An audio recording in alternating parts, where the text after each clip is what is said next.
우리 믿음의 공동체에게 주시는 하나님의 말씀, 로마서 11장 13절로 24절에 있는 말씀, 우리 한 말씀씩 같이 교독하도록 하겠습니다. 로마서 11장 13절로 24절에 있는 말씀, 제가 먼저 13절 말씀 공독하기 원합니다. 내가 이방인인 너희에게 말하노라. 내가 이방인의 사도인 만큼 내 직분을 영광스럽게 여기노니 이는 꼭 내 권력이 양쪽 시기하게 하여 그들 중에서 얼마를 구원하려 합니다. 그들을 버리는 것이 세상의 화목이 되거든 그 받아들이는 것이 죽은 자 가운데서 살아나는 것이 아니면 무엇이리요? 제사는 처음 익은 음식가루가 거룩한즉 떡덩이도 그러하고 뿌리가 거룩한즉 가지도 그러하니라.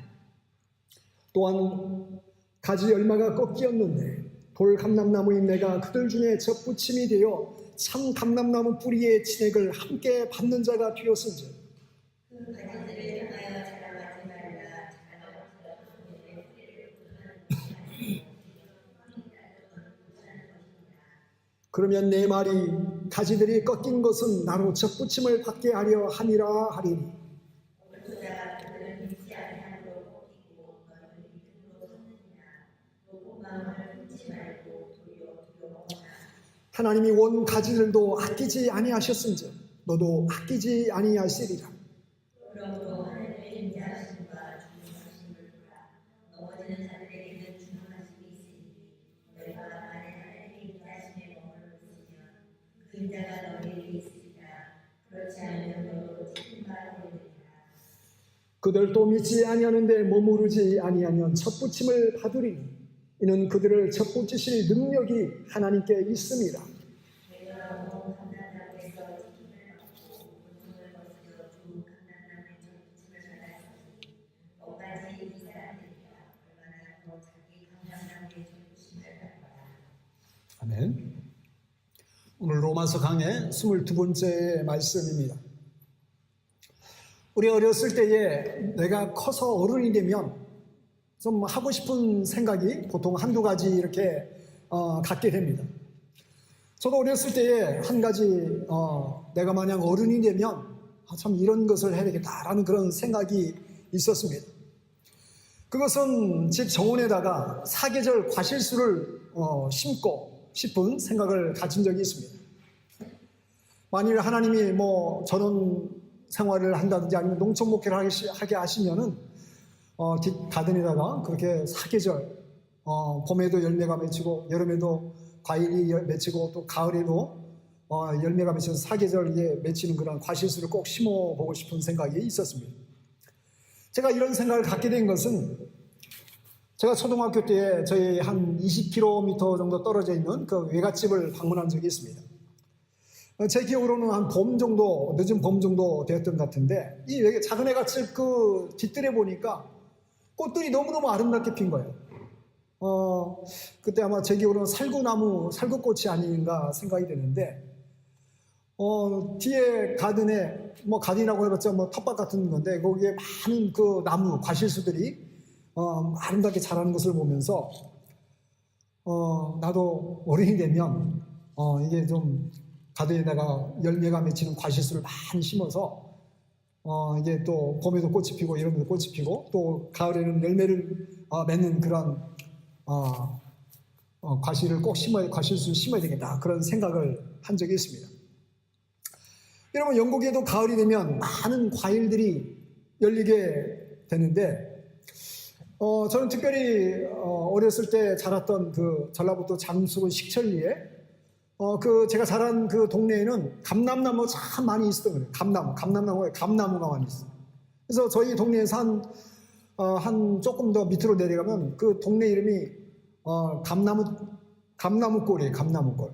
그래서 우리 동네도 감나무가 많이 있었는데 그 좀 더 내려가면 감나무가 정말 많은 그런 동네였어요. 그래서 감나무가 하도 많아가지고 감나무골 동네 이름이 붙여질 정도로 감나무가 많이 있었던 것 같습니다. 감나무는 크게 단감과 떫은 감으로 이렇게 나누게 됩니다. 그래서 이 감나무 종류만 봐도 약 200종류가 이렇게 된다고 하는데 이 많은 감나무들 중에 가장 환영받지 못하는 감나무가 있는데 혹시 여러분 아십니까? 어떤 감나무가 이렇게 사람들이 별로 안 좋아하는지.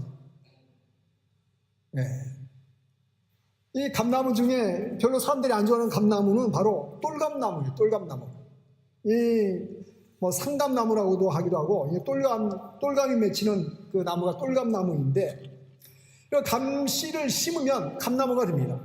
하지만 이 원래 감나무 같은 종류의 감나무가 아니고, 그냥 이제 그 똘감나무처럼 이게 감도 좀 작아지게 되고, 또 이게 보면 이게 볼품이 없어요. 똘감은.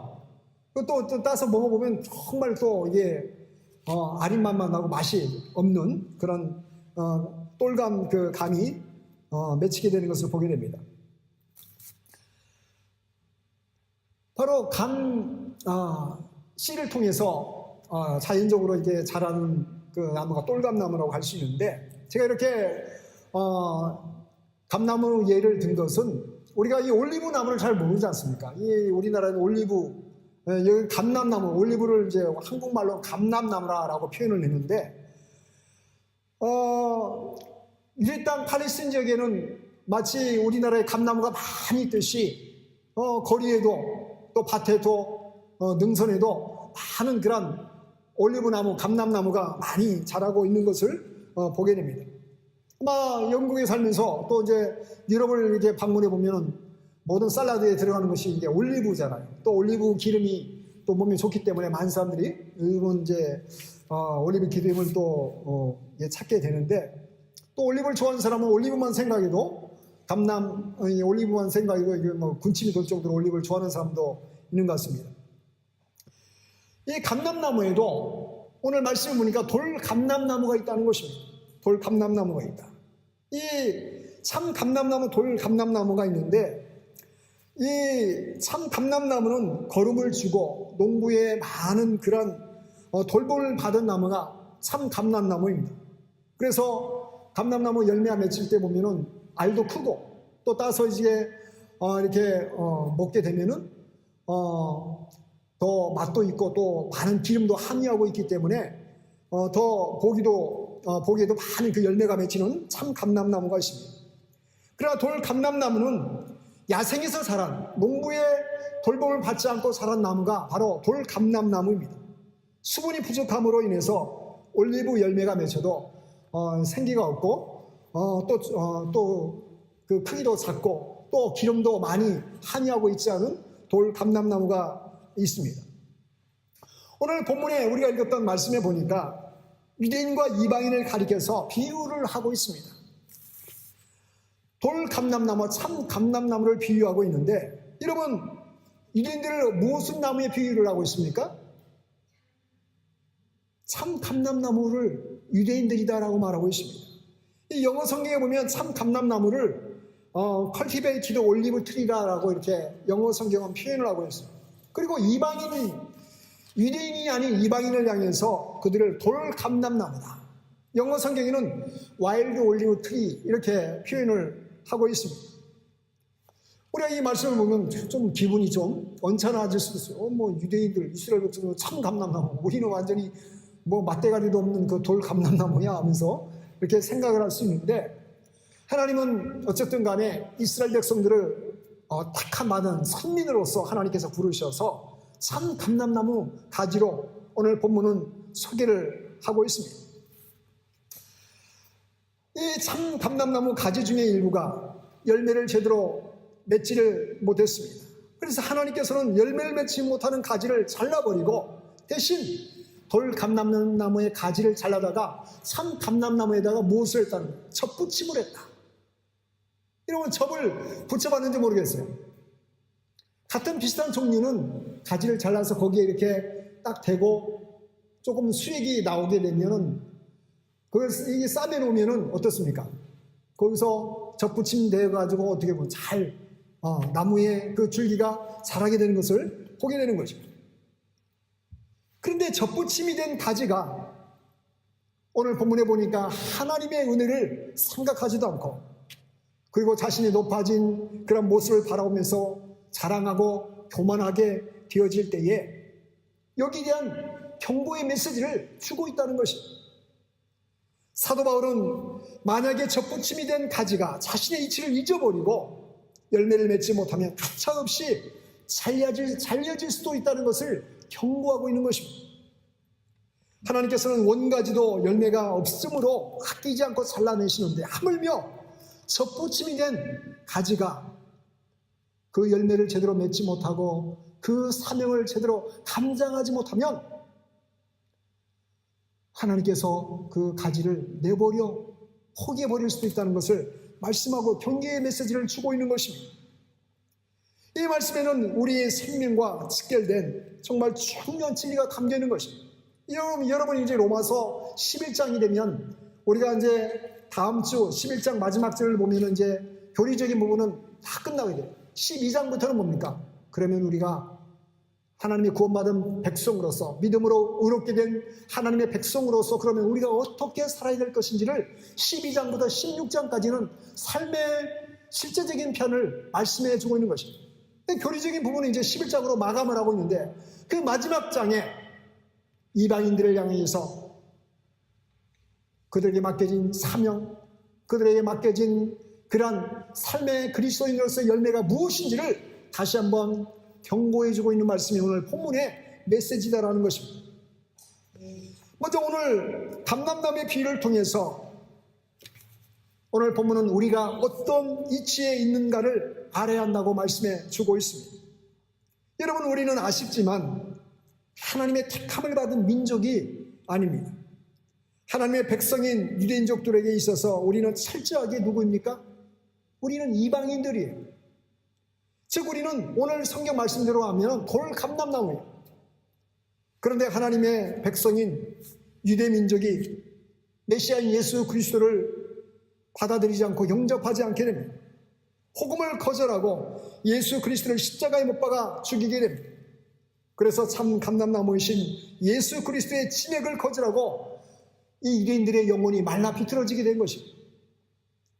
여러분 요한복음 15장 1절로 2절을 보면 이렇게 말씀하고 있습니다. 나는 참 포도나무요 내 아버지는 농부라.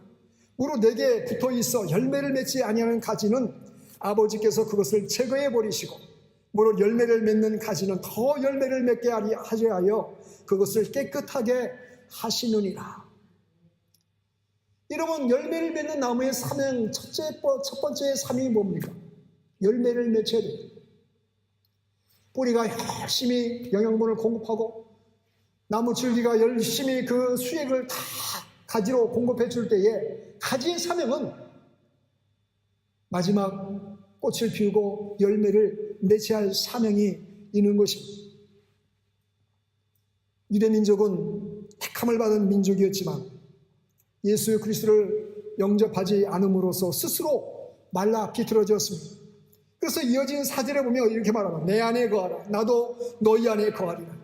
가지가 포도나무에 붙어있지 아니하면 스스로 열매를 맺을 수 없음 같이 너희도 내 안에 있지 아니하면 그러하리라. 주님 안에 주님의 그 가지에 붙어있지 아니하면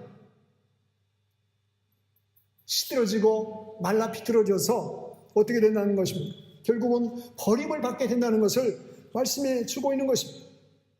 여러분 그러므로 우리가 저와 여러분은 어찌 보면 한편으로 보면 정말 행운아이고 행복한 사람들입니다. 원래는 우리는 이방인처럼 아무 쓸모없는 돌 감람나무에서 열매를 맺혀도 바짝 말라 비틀어진 기름을 짜도 기름도 얼마 나오지 않는 돌 감람나무였습니다.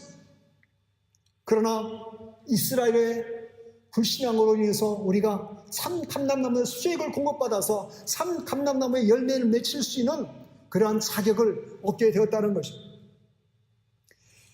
로마서 8장 15절에는 이렇게 말씀합니다. 너희는 다시 무수하는 종의 영을 받지 아니하고 양자의 영을 받았으므로 우리가 아빠 아버지라고 부르짖느니라. 우리가 어떤 영을 받았다고 했습니까? 양자의 영이에요. 양자의 영. 마치 우리 하나님과는 전혀 상관이 없는 우리의 모습인데 예수 그리스도를 통해서 우리가 양자의 영을 받습니다. 하나님을 향하여 아버지 나의 주님이라고 감히 고백할 수 없는 존재가 우리들인데 예수 그리스도를 통해서 세상을 창조하시고 전능하신 하나님 앞에 하나님 아버지라고 고백하며 나아갈 수 있는 놀라운 특권을 부여받은 자가 바로 저와 여러분들이라는 거예요.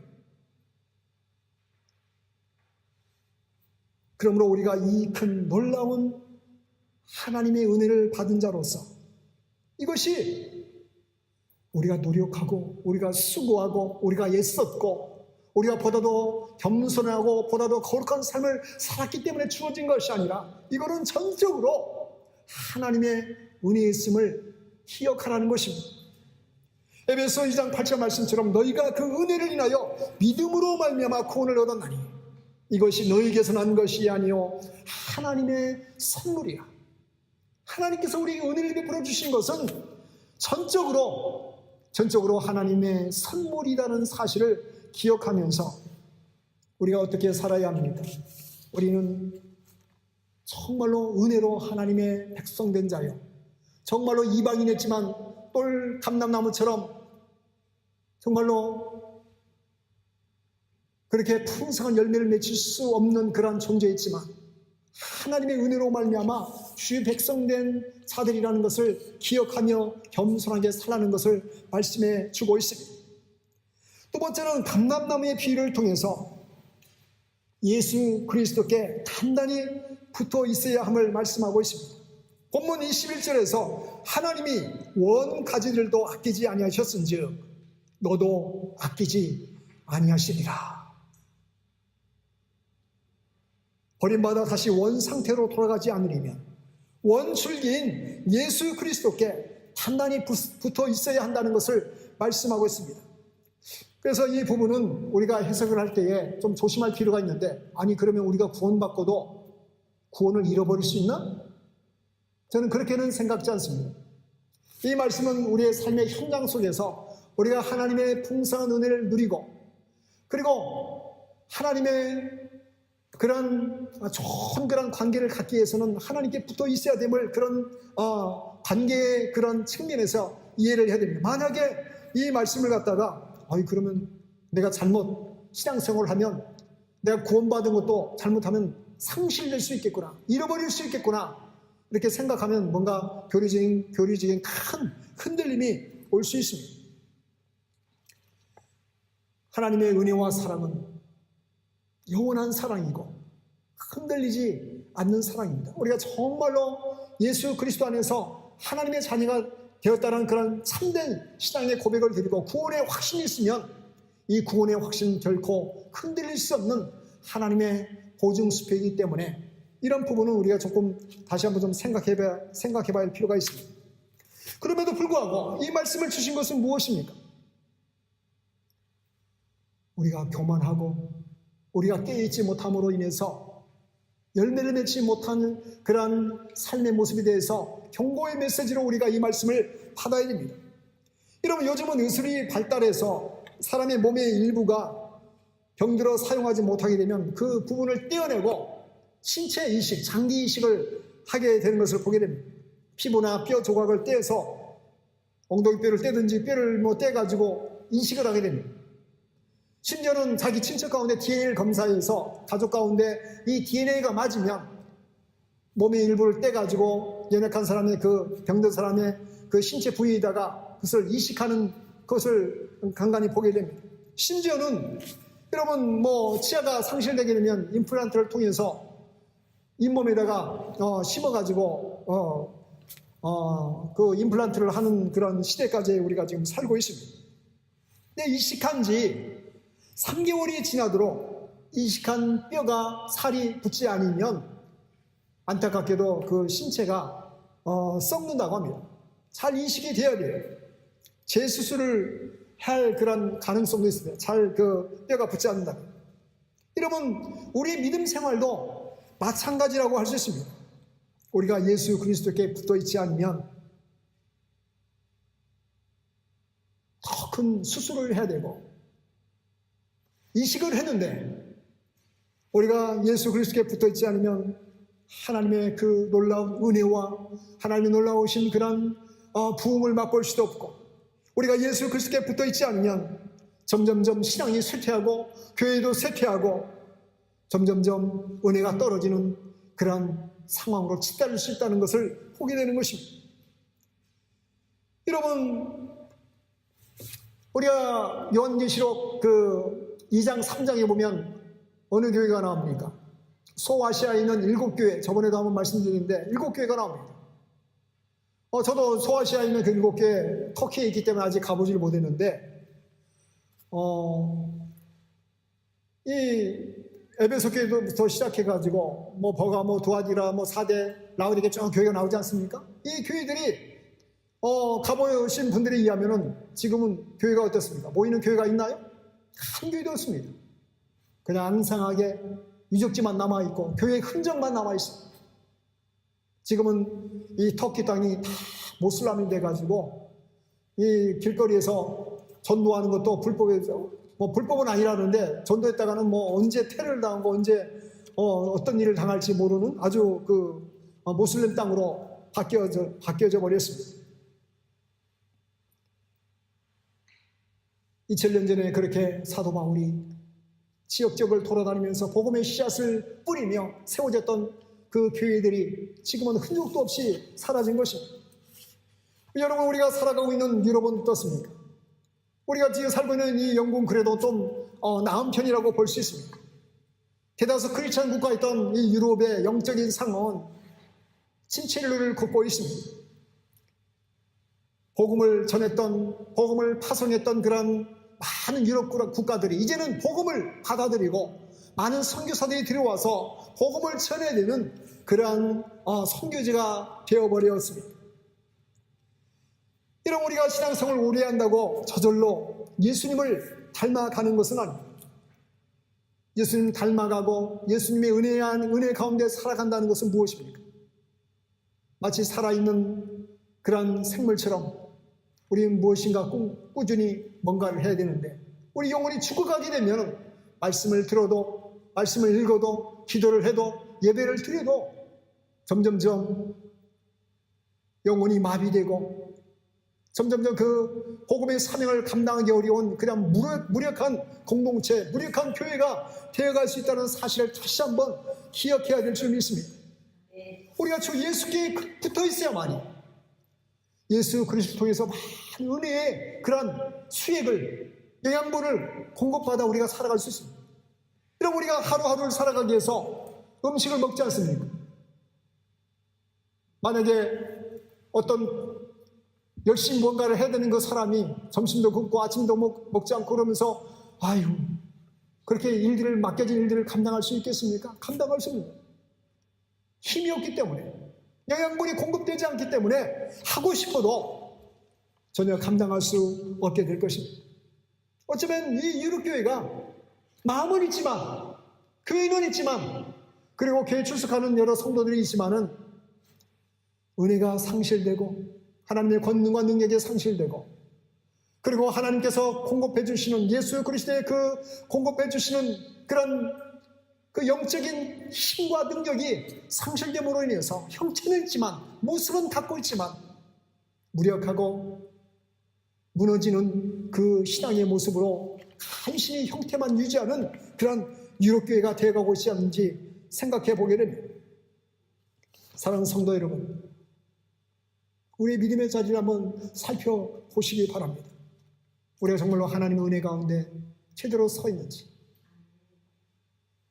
오늘 또 노방전도를 하면서 그런 기도의 제목이 나옵니다. 하나님, 이 거리를 지나가는 많은 사람들을 바라보며 정말 제 마음이 너무나 차가워져 있고 얼어붙어 있습니다. 정말 사도 바울처럼 한 영혼 한 영혼이 천하보다 귀한 그 마음으로 그들을 바라보며 그들에게 복음을 전하려는 그런 열정과 에너지가 제 마음에서 좀 이게 솟아나기를 원합니다. 기도하는 마음으로 바라보면서 노방전도를 했는데, 여러분, 우리의 영혼이 회복되기 원하는 그런 사모함이 없으면 은혜는, 부흥은 먼 나라의 이야기일 수 있습니다. 작게는 하루하루 살아가면서 우리 주 예수 그리스도의 그 생명의 그 가지 가운데 우리가 붙어 있어서 말씀을 사모하고 기도하기에 힘쓰고, 그리고 정말로 할 수만 있다면 우리의 고백되지는 많은 말들이 감사가 있고 기쁨이 있고 하늘나라의 소망을 품고 말을 하고 행동할 수 있는 그런 하나님의 사람이 되어지기를 간절히 주님의 이름으로 축원을 드립니다. 그리고 우리는 좋은 열매를 맺어야 합니다.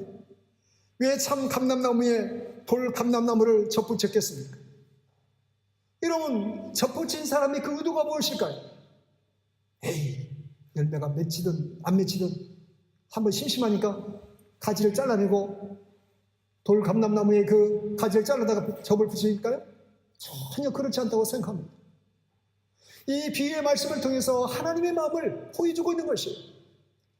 참 감람나무고 많은 그런 이파리가 있고 나무는 큰데 거기 아무런 그 열매가 맺히지 않은 그 참 감람나무 이스라엘을 바라보면서 하나님은 아파하는 마음으로 그 가지를 잘라내고 정말로 볼품없고 행여나 혹시나 이 돌 감람나무지만 이것을 잘라내서 참 감람나무의 그 풍성한 수익을 영양분을 공급받으면 어쩌면 열매를 맺지도 더 많은 열매를 맺힐 수도 있지 않을까 하는 그 기대감을 갖고 이 비유를 우리에게 소개해주고 있는 것입니다. 하나님은 실제로 수많은 유대인들이 마음의 문을 닫아 걸고 더 이상 하나님께서 이스라엘 백성들을 유대인들을 택하신 이유가 첫 번째 이유가 무엇이었습니까? 하나님은 유대인을 택하셔서 선민으로 부르셔서 그들을 통하여 이방인의 빛을 삼기를 원하셨던 것이 하나님의 계획이셨습니다. 그러나 유대인들은 그 사명을 감당하지 못했어요. 예수 그리스도 영접하지 않았을 뿐만 아니라 그리고 그 이스라엘 백성들에게 부어주셨던 그 축복들을 그냥 자신의 테두리 안에서 감싸 안고 더 이상 이방을 바라보는 그 마음을 접어버렸습니다. 그 사명을 잊어버린 것이에요. 뿐만 아니라 내부적으로는 영적인 타락이 가득해서 더 이상 그들에게 거룩한 사명, 진리의 사명을 내어 맡길 만한 그런 깨끗하고 거룩한 그 심성을 잃어버리게 되었을 때에 하나님 계속해서 구약에 보면 수많은 선지자와 예언자를 통해서 이스라엘 백성들에게 말씀, 돌아오라, 돌아오라. 우상을 버리고 돌아오라. 하나님을 경외하는 마음으로 하나님 앞에 나아오라. 수많은 그런 메시지를 던지었지만 이스라엘 백성들은 결국 돌아오지 아니함으로 인해서 그 열방을 향한 빛의 사명이 결국 이방인에게로 향하는 그러한 역사가 바뀌어지게 된 것입니다. 여러분, 오늘 이 말씀도 결국은 참 감람나무에 돌 감람나무의 가지를 잘라다가 접붙인 하나님의 그 뜻을 바라오면서 우리가 이방이었음에도 불구하고 예수 그리스도를 통해서 하나님의 자녀, 하나님의 백성 삼아주신 그 하나님의 뜻을 기억하면서 우리를 통하여 하나님께서 많은 진리의 열매, 의의 열매, 복음의 열매를 맺히시기 원하시는 그 하나님의 뜻을 기억하면서 한 신앙인으로서 그리고 한 믿음의 공동체, 교회의 공동체로서 우리가 어떻게 살아가고 어떻게 복음의 사명을 감당해야 할지를 바라보게 되는 것입니다. 여러분, 2007년이니까 벌써 한 10여 년이 지났는데 2007년도에 나온 그 시집 그 책 중에 책 이름이 이렇습니다. 이름만 이쁘면 뭐한다요? 이 시인 이대호 씨가 쓴 그 시 산문집인데 이 전라도 여러 각지를 돌아다니면서 사람 사는 삶의 이야기를 아주 진솔하게 쓴 맛깔스러운 내용이 기록되어 있는 책입니다. 이름만 이쁘면 뭐한다요? 이 말은 눈물 글썽이며 말을 했던 그 김한내 할머니의 말을 책 제목으로 이제 삼았다고 하는데 이름만 이쁘면 뭐한다요? 여러분, 우리 각자 이름을 지어줄 때에 부모님들이 우리의 이름을 지어주면서 정말 너는 한 세상을 살면서 이렇게 되라 라는 그런 그 이름 속에 담겨진 뜻이 있지 않습니까? 이름은 하나님께서 우리를 하나님의 자녀 삼아주면서 우리를 향하여 그리스도인이다라고 이름을 붙여주셨어요. 그리스도인이다. 그리스도를 닮고 그리스도께서 이 땅에 오셔서 행하셨던 사역의 그 꿈을 꾸고 비전을 바라보며 그리스도인답게 이 세상을 바라보며 어둠의 가운데 빛을 밝히며 썩어져가는 시대 가운데 소금의 직분을 감당하는 그리스도인의 삶을 살아가고 우리의 이름을 그리스도인이라고 불러주셨습니다.